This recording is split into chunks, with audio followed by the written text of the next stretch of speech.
وأحسن منك لم تر قط عيني وأجمل منك لم تلد النساء خلقت مبرأ من كل عيب خلقت مبرأ من كل عيب كأنك قد خلقت كما تشاء كتاب أنزلناه إليك مبارك ليدبروا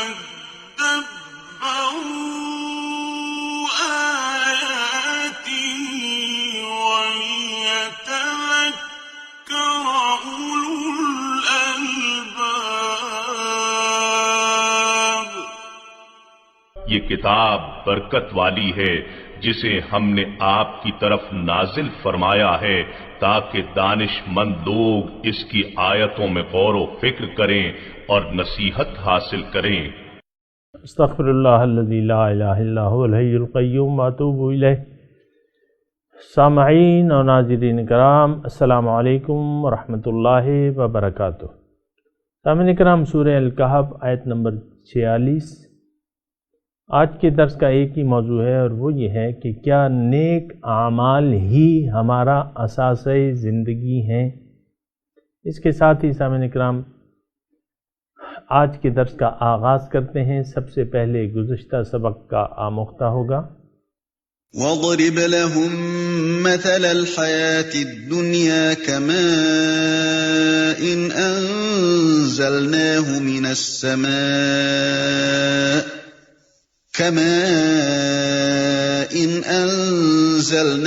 مِنَ السَّمَاءِ فَاخْتَلَطَ بِهِ نَبَاتُ الْأَرْضِ فَأَصْبَحَ هَشِيمًا تَذْرُوهُ الرِّيَاحُ وَكَانَ اللَّهُ عَلَى كُلِّ شَيْءٍ مُقْتَدِرًا.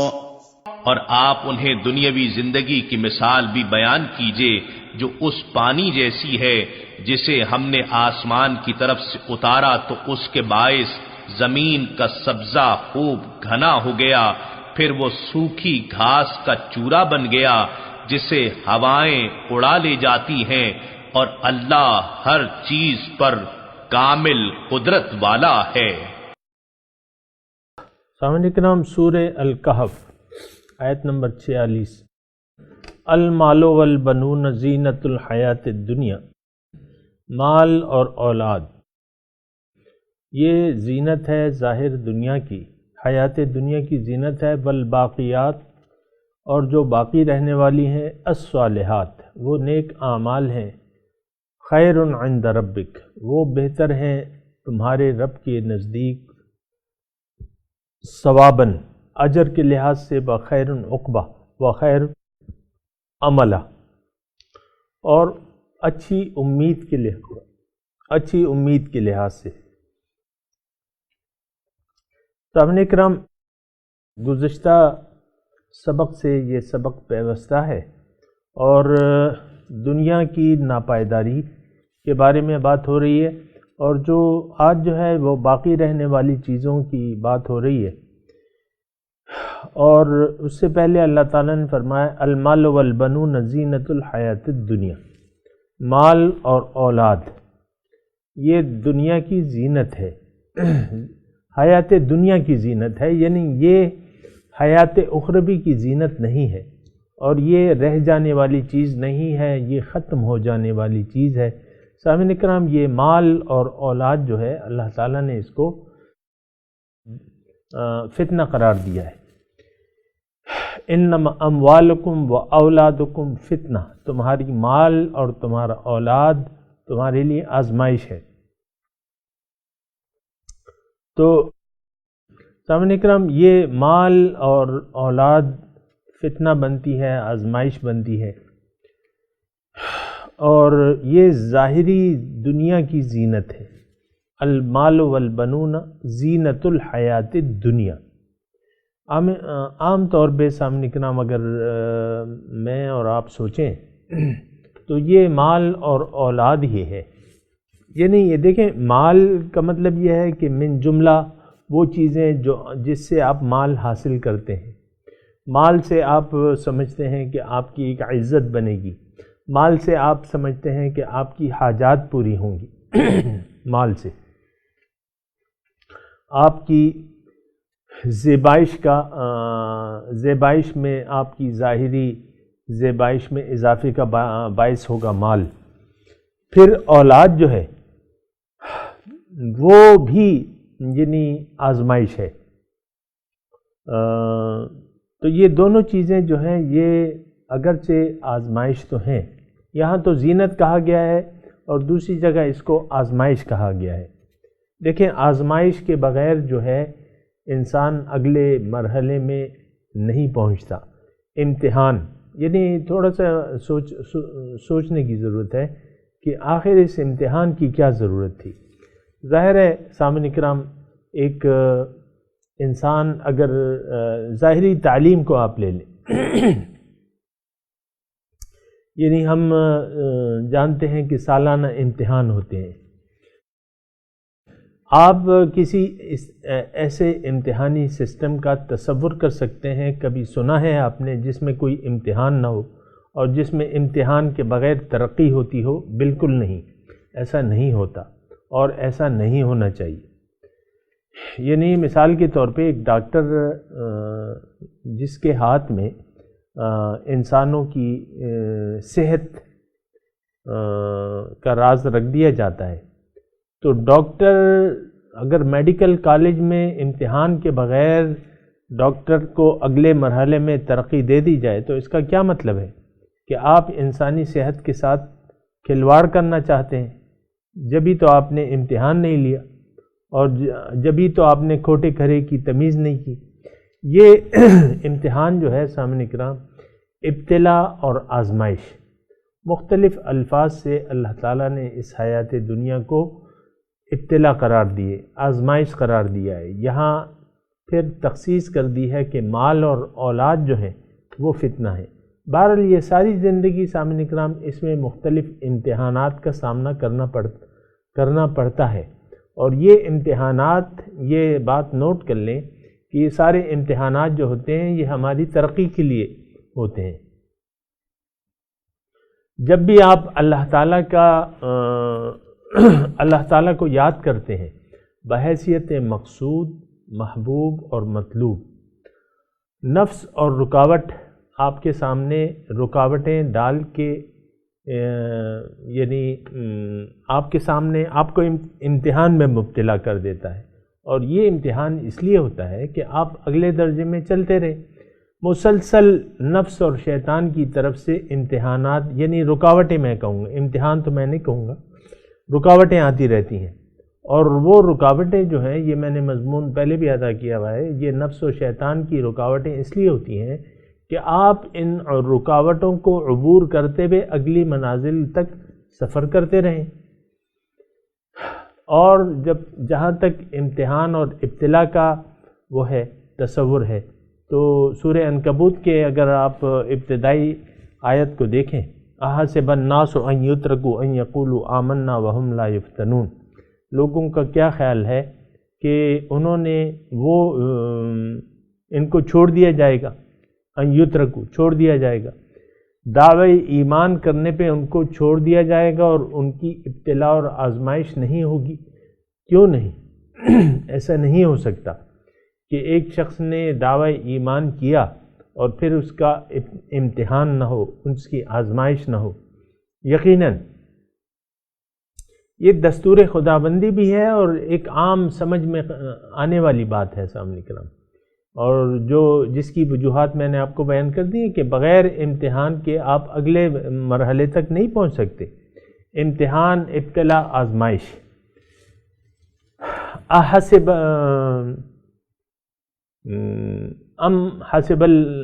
اچھا، اسی طرح کی ایک اور آیت بھی ہے. بہرحال یہ امتحان اور آزمائش جو ہے یہ اس سے ڈرنا نہیں چاہیے. ایک بات تو یہ ہے، اس سے ڈرنا نہیں چاہیے.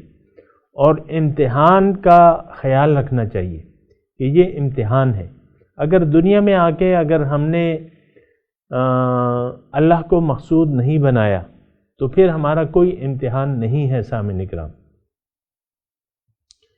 پھر تو اللہ تعالیٰ ہمارے کان مڑوڑے گا۔ مثال کے طور پہ اگر ہم اللہ کو یعنی اللہ تعالیٰ ہمیں جگانے کے لیے ہمارے کان مروڑے گا، ہم پہ مختلف تکلیفات آئیں گی تاکہ وہ ہم سمجھ جائیں، سدھر جائیں، سوچنے لگیں، آخرت کی طرف متوجہ ہو جائیں۔ پھر یہ ہے کہ ایک حد تک ہوتی ہیں، پھر اللہ تعالیٰ ڈھیل جو ہے رسی دراز کر دیتے ہیں۔ تو اس کا انتظار نہیں کرنا چاہیے۔ یہ دیکھیں، آپ ایک جو قدرتی عمل ہے اس سے اگر ہم اور میں اور آپ واقف ہو جائیں تو زیادہ بہتر ہے۔ دیکھیں، ابتلا اور آزمائش، امتحان، یہ عام قدرتی طور پہ وہ ہے، یعنی اس سے ڈرنا، ایک تو بات یہ ہے کہ اس سے ڈرنا نہیں چاہیے، امتحان اور ابتلا اور آزمائش۔ اب آزمائشیں کس چیز میں لی جائیں گی؟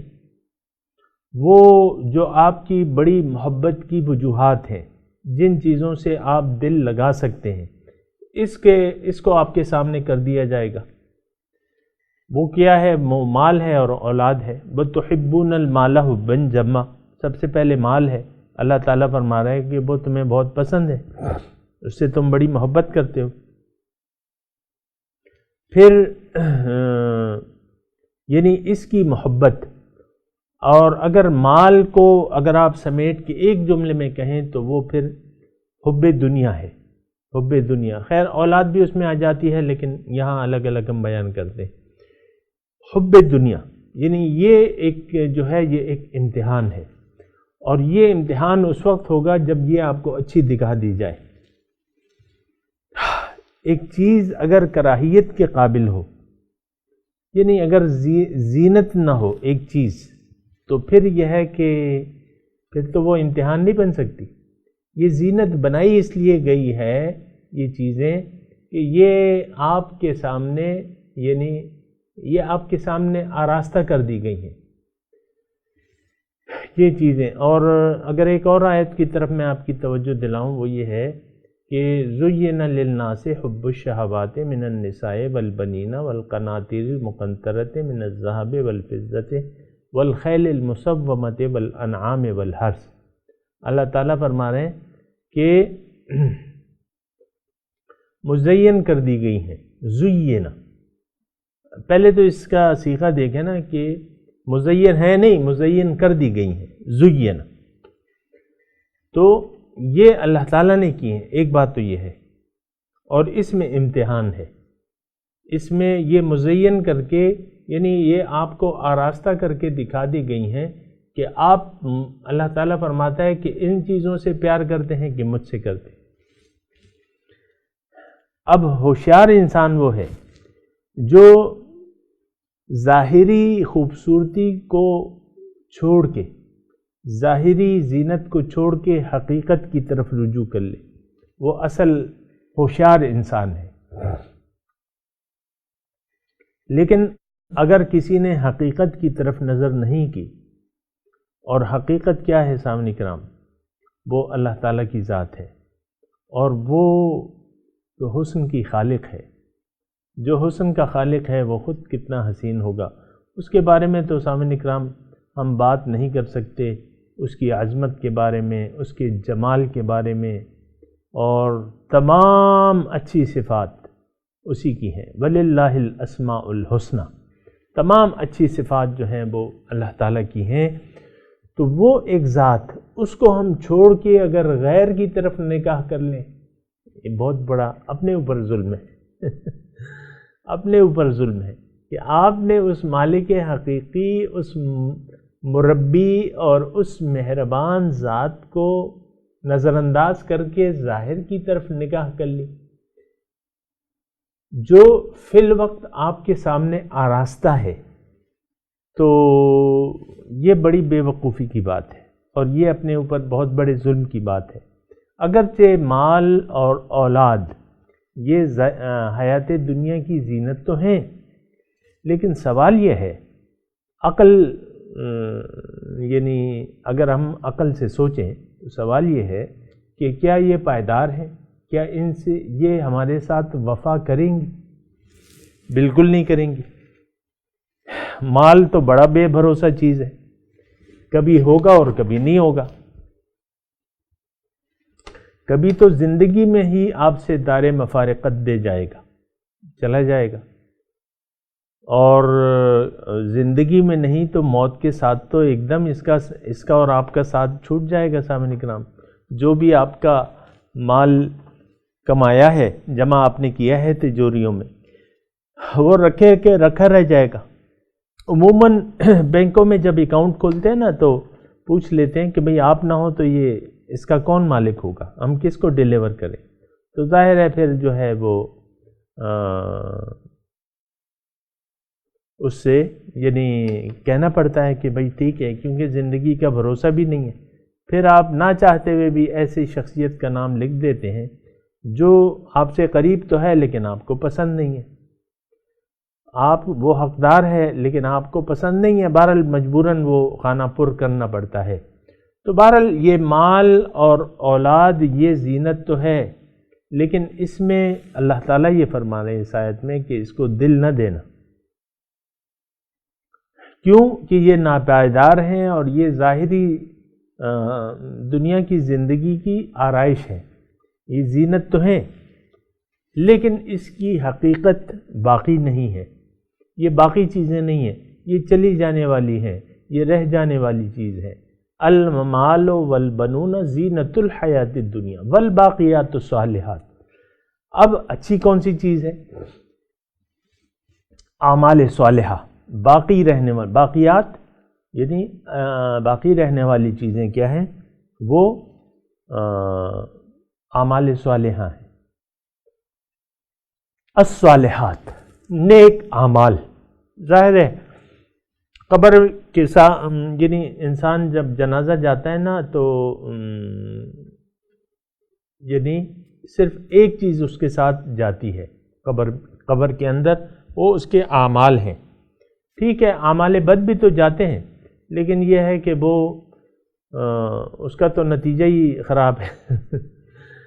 اعمال، اچھے اعمال جو ہیں وہ بہتر ہیں۔ خیر عند ربک، تمہارے رب کے نزدیک صالح عمل وہ بہتر ہے۔ خیر عند ربک ثوابا، یعنی اجر کے لحاظ سے وہ بہتر ہے، اس کا اجر ملے گا آپ کو۔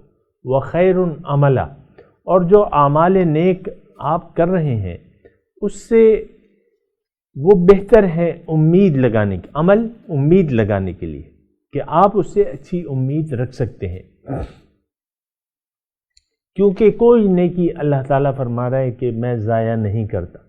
ولا یظلم ربک شیئا ولا یظلم ربک احدا، ابھی آیت آ رہی ہے، آیت نمبر 49 میں، ووجدوا ما عملوا حاضرا، جو وہ پالیں گے جو انہوں نے عمل کیا ہے اپنے سامنے پالیں گے۔ ولا یظلم ربک احدا، اور آپ کا رب کسی پر ظلم نہیں کرتا۔ تو جب ظلم نہیں کرتا تو یہاں جو آپ نے نیکیاں کمائی ہیں سامنے کرام، تو وہ بھی ضائع نہیں ہوں گی، اس کا بہترین اجر آپ کو دیا جائے گا۔ اور اسی سورہ الکہف میں ہم نے پڑھا ہے کہ اِنَّا لَا نُضِيعُ اجر من احسن عملا، کہ جو اچھا عمل ہے ہم اس کو ضائع نہیں کرتے۔ تو سامعین اکرام، جو چیز ضائع نہیں ہوتی، جو چیز باقی رہنے والی ہے، اعمال صالحہ، وہ زیادہ بہتر ہے۔ یعنی عام طور پہ دیکھیں نا، حب دنیا جو ہے وہ انسان کو اچھے اعمال نہیں کرنے دیتی۔ اس کا میں تھوڑا سا آپ کو مضمون بیان کرتا ہوں، اس میں یہ ہے کہ دیکھیں دو چیزیں ہیں، ایک ظاہری زیب و زینت ہے اور ایک حقیقی مقصود ہے ہمارا۔ ہم میں تو اکثر لوگ جو ہیں سامعین کرام ظاہری زیب و زینت پہ دھوکہ کھا گئے اور ظاہری ہی کو اپنا مقصود بنا لیا ہے اور ظاہر دنیا کے راستے پر چل رہے ہیں اور اگر ایک آیت میں آپ کو تھوڑا سا اشارہ دوں کہ اللہ تعالیٰ نے فرمایا کہ اعمال کے لحاظ سے سب سے زیادہ نقصان میں وہ لوگ ہیں جن کی ساری کوششیں گم ہو گئیں ظاہر دنیا کے لیے، ضل سعیہم فی الحیات الدنیا۔ تو انسان اگر ظاہر کے لیے جینا شروع کر دے تو پھر باطن اس سے رہ جائے گا۔ دو راہوں کا مسافر نہیں ہوتا، راہ ایک ہی ہوتی ہے، اور راہ وہ ہوتی ہے جس کو آپ منزل قرار دے دیں۔ اگر آپ دنیا اور ما فیہا کو اپنی منزل قرار دے دیں گے اس کو اصل سمجھ کے، پھر ظاہر ہے کہ آپ کی ساری تگ و دو جو ہے پھر ظاہر کے لیے ہوگی۔ لیکن اگر آپ اللہ تعالیٰ کو اپنا مقصود حیات قرار دے دیں گے تو پھر یہ ہے کہ آپ صراط مستقیم پر چلیں گے، سیدھے راستے پر چلیں گے، وہ راستہ جو اللہ کا راستہ ہے اس پر آپ چلیں گے۔ یہاں یہ باقیات الصالحات کی بات ہو رہی ہے نا، تو میں تھوڑا سا آپ کو یہ بتانا چاہ رہا ہوں کہ اعمال صالحہ ہو نہیں سکتے، آپ کا کوئی عمل صالح نہیں ہے، ظاہر میں اگر ہو بھی لیکن حقیقت میں نہیں ہو سکتا عمل صالح جب تک اللہ تعالیٰ کی رضا جو ہے آپ کا زندگی کا نصب العین نہ ہو کہ میں نے اللہ تعالیٰ کو راضی کرنا ہے۔ رضائے الہی سامعین کرام یہ ایک نصب العین ہے جس کو انسان دنیا میں اپناتا ہے، اللہ تعالیٰ کو راضی کرنا، اللہ تعالیٰ کو راضی کرنا یہ ایک بہت بڑا نصب العین ہے سامعین کرام۔ دیکھیں اللہ تعالیٰ کی ذات تک اگر آپ نے پہنچنا ہے تو اللہ کی رضا کے راستے پر چلنا ہوگا۔ اللہ تعالیٰ کی رضا کا راستہ کیا ہے؟ کون بتاتا ہے؟ قرآن۔ ان ھذا القرآن یہدی للتی ہی اقوم، بے شک قرآن وہ راستہ آپ کو بتاتا ہے جو سب سے زیادہ سیدھا ہے۔ تو اللہ تعالیٰ کا راستہ کون سا ہے؟ اللہ کی رضا کا راستہ، یعنی اللہ تعالیٰ کی رضا جو ہے وہ دین ہمیں بتاتا ہے، قرآن ہمیں بتاتا ہے کہ اللہ کی رضا کا راستہ کون سا ہے۔ پھر اس رضا کے راستے پر، یہ جملہ ذرا توجہ سے سنیں، اللہ تعالیٰ کی رضا کے راستے پر حضور صلی اللہ علیہ وسلم نے چل کے دکھایا ہے، ایک عملی نمونہ ہمارے سامنے پیش کیا ہے۔ تو عملی نمونہ اب ہمارے لیے اللہ تعالیٰ کی رضا کا راستہ کیا ہے؟ اتباع رسول ہے۔ کیا ہے؟ اتباع رسول کی پیروی۔ تو جس نے رسول کی پیروی اختیار کر لی، من یطع اللہ والرسول فقد فاز فوزا عظیما، جس نے بھی اللہ تعالیٰ کی اطاعت اور رسول کی پیروی کی وہ کامیاب ہو گیا بڑی کامیابی سے۔ جو نقطہ میں آپ کے سامنے بیان کرنا چاہتا تھا وہ باقیات الصالحات کا ہے، باقی رہنے والے نیک اعمال، وہ آپ کے رب کے نزدیک بہتر ہیں۔ ایک بات نوٹ کر لیں سامعین کرام، اللہ تعالیٰ جب تک ہمارا مقصد حیات نہ بن جائے اس وقت تک ہمارا کوئی عمل صالح نہیں ہو سکتا۔ دیکھیں، یا تو آپ اللہ کے لیے جئیں گے یا آپ دنیا کے لیے جئیں گے، یعنی یا تو آپ کا دنیا مقصود زندگی ہوگی یا آپ کا اللہ تعالیٰ کا قرب، اس کی رضا مقصد حیات ہوگا۔ یہ دیکھیں آسان بات کر رہا ہوں، اس میں کوئی مجھے جلدی نہیں ہے یہ بات کہنے میں، اور یہ بات بڑی ٹھوس ہے۔ زندگی گزارتے ہوئے آپ کے سامنے دو راہیں ہیں، دو راستے ہیں۔ ایک تو رب کی رضا کا راستہ ہے جو کہ دین ہے، جو کہ قرآن ہے، جو کہ اتباع رسول کا راستہ ہے۔ دوسرا راستہ ظاہر دنیا داری کا راستہ ہے۔ جب آپ کا مقصود دنیا ہو جائے، دنیا اور ما فیہا ہو جائے، تو پھر آپ کے تمام اعمال دنیا داری پہ مشتمل ہوں گے، اگرچہ اس میں آپ نماز بھی پڑھ رہے ہیں، آپ روزی بھی رکھ رہے ہیں، آپ حج پہ بھی جا رہے ہیں، آپ سب کچھ کر رہے ہیں، لیکن اگر آپ دنیا دار ہیں، یعنی اللہ تعالیٰ آپ کا مقصود حیات نہیں ہے، اللہ تعالیٰ کی رضا، صرف اللہ کی رضا، اگر صرف اللہ کی رضا کے راستے پر آپ چل نہیں رہے اور اللہ تعالیٰ آپ کا مقصود نہیں ہے، پھر آپ کے جو دنیا داری کے کام ہیں اور دنیا داری کے کاموں میں اگر آپ دینداری بھی کر رہے ہیں، وہ سارے اعمال جو ہیں بیکار ہو جاتے ہیں سامعین کرام۔ کیوں کہ انما الاعمال بالنیات، اعمال کا دار و مدار نیت پر ہے۔ نیت آپ کی زندگی گزارنے کی اگر اللہ نہیں ہے، اللہ کی رضا نہیں ہے اور دنیا ہے، تو یہ سب سے زیادہ نقصان کا سودا آپ کر رہے ہیں۔ هل ننبئکم بالاخسرین اعمالا، کیا میں تمہیں نہ بتاؤں؟ اللہ تعالیٰ فرما رہا ہے کہ سب سے زیادہ نقصان میں جانے والے لوگ کون ہیں؟ بتائیے۔ الذین ضل سعیہم، اللہ تعالیٰ بتا رہے ایسا مل کر، الذین ضل سعیہم، یہ وہ لوگ ہیں جن کی ساری کوششیں گم ہو گئیں ظاہر دنیا کے لیے، وہم یحسبون انہم یحسنون صنعا، اس میں بعض وہ نیک اعمال کر کے کہتے، یعنی یہ سمجھتے ہیں ہم کوئی اچھے اعمال کر رہے ہیں، ہم کوئی اچھی زندگی۔ اولئک الذین کفروا بآیات ربہم، یہ وہ لوگ ہیں جو سب سے زیادہ نقصان میں جا رہے ہیں۔ یہ وہ لوگ ہیں جنہوں نے رب کے احکامات سے انکار کر دیا، رب کی دعوت کو پہ لبیک نہ کہا۔ کفروا بآیات ربہم ولقائہ، اور رب کی ملاقات کو بھی سے بھی انہوں نے انکار کر دیا، یعنی رب سے ملاقات کو اس نے اپنا نصب العین نہ بنایا، دنیا اور ما فیہا کو اس نے اپنا نصب العین بنا لیا، اور دنیا ساری کوششیں اس کی دنیا کے لیے گم ہو گئیں۔ ضل سعیہم فی الحیات الدنیا، تو پھر جو اب یہ نیک اعمال کرے گا، یہ بات ذرا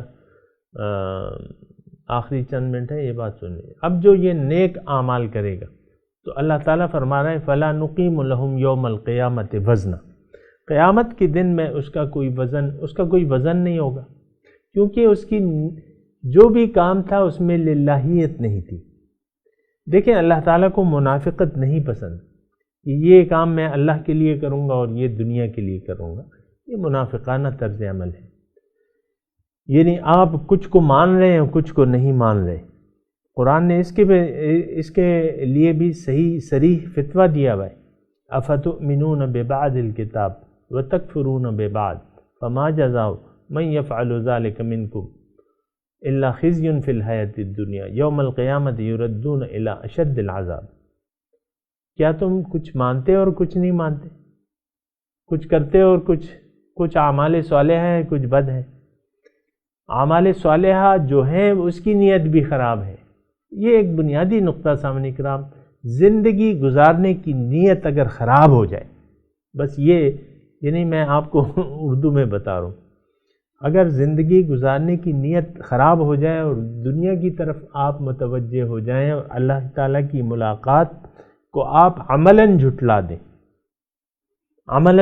دیں، اور یہ آپ نے نہیں کہا کہ ان صلاتی و نسکی و محیایا و مماتی للہ رب العالمین، اور آپ نے یہ بھی نہیں کہا کہ انی وجہت وجہیہ للذی فطر السماوات والارض حنیفا وما انا من المشرکین، یہ بھی نہیں کہا۔ تو اب جو بھی ہے وہ کچھ اس کا کوئی وزن نہیں ہوگا، اس کا وزن نہیں ہوگا۔ سامعین اکرام، میں تلاوت کرتا ہوں، آپ میرے ساتھ دہرائیے۔ اعوذ باللہ من الشیطان الرجیم، بسم اللہ الرحمن الرحیم۔ المال والبنون زینۃ الحیات الدنیا،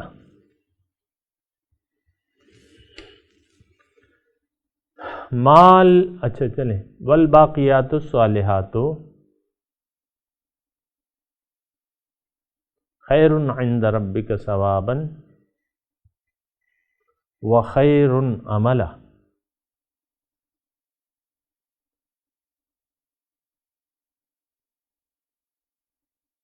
جی ترجمہ سنائیے۔ المال والبنون،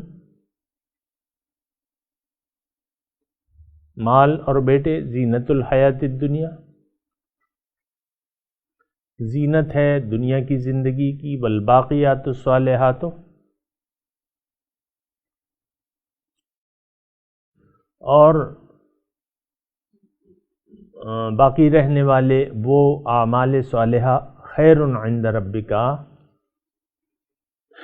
بہتر ہے آپ کے رب کے نزدیک، ثواباً، اجر کے لحاظ سے بخیر عملا، اور اچھی امید کے لحاظ سے وہ اعمال صالحہ بہتر ہیں۔ سامعین اکرام، اب اس آیت کی تلاوت اور ترجمہ سنتے ہیں۔ المال والبنون زينة الحياة الدنيا والباقيات الصالحات خير عند ربك ثوابا وخير أملا.